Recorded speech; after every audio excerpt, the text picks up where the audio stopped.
We'd like to welcome Abria Pryor to the platform where she is talking about the works that her program, McKinney-Vento program within the Charleston County School District, the works that they're doing for students and families that are unhoused or facing uncertain living arrangements. Abria, thank you so much for being here with us today.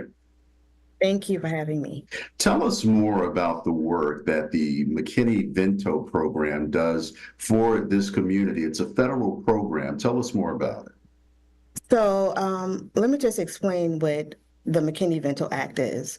It is a piece of legislation created in the mid 1980s to address homeless students that were not allowed to attend school. McKinney-Vento students, they're defined as those who lack a fixed, regular, and adequate nighttime residence. And so here within Charleston County School District, we are identifying those families that are unhoused, they're displaced. And so that's what we do here in the McKinney-Vento office. And what are some of the common barriers that these McKinney-Vento students are facing on a regular basis? So the identified barriers are educational challenges, employment obstacles, health, mental health concerns, housing stability, food insecurities, transportation limitations, and child care needs. And a few years ago, you started a program that services all of these people. Tell me about this particular program.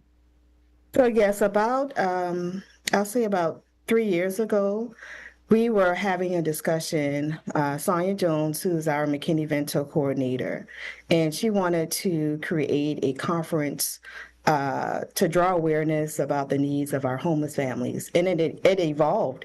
It evolved into a community event where direct services would be provided.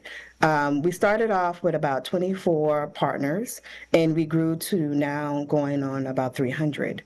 And at this event, we will be providing direct services based on those barriers I discussed earlier.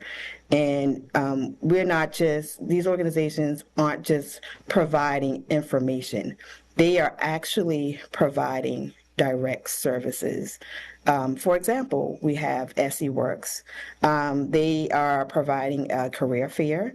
They will have about 10 employers at the event wanting to interview individuals.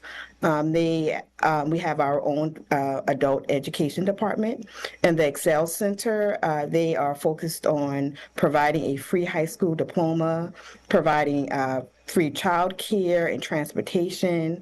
We have Trident Tech that will be there. They'll be signing up individuals for all of their multifaceted programs. You have the Low Country Food Bank. They will be giving out free groceries. Regina Saunders, she will be doing a demonstration of how to prepare healthy foods in the capacity of where they're living. And every year we give a free card to one of our McKinney-Vento families, those that face significant transportation barriers. And so that's ideally what we will be doing, along with the multiple giveaways. We will have grocery cards. We will have small appliances that we will be giving away, even adult bikes.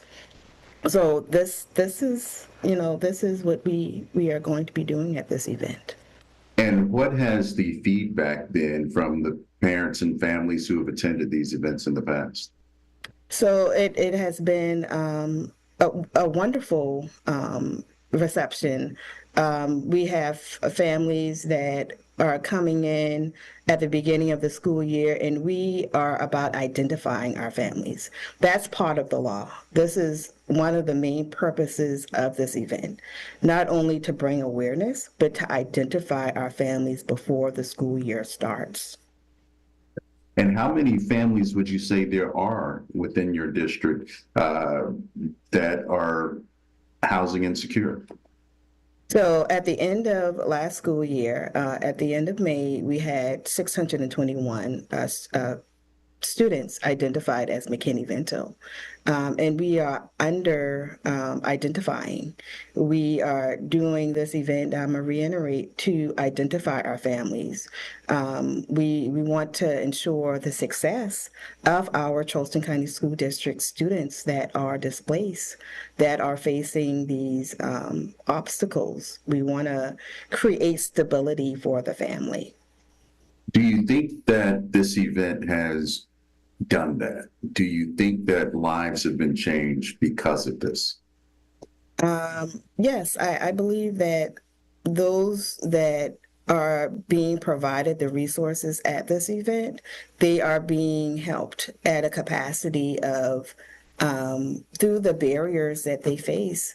And I'm a state them again, they're educational, they're the employment obstacles that they face. And we're trying to create a way to where families are helping themselves, their health and mental health. We have MUSC that will be doing immunizations, and we have FEDER that will be coming to do health screens. And these are some of the things that our families aren't able to get to because of lack of transportation. This is a one-stop shop for these services. We have programs that are helping our families create housing stability.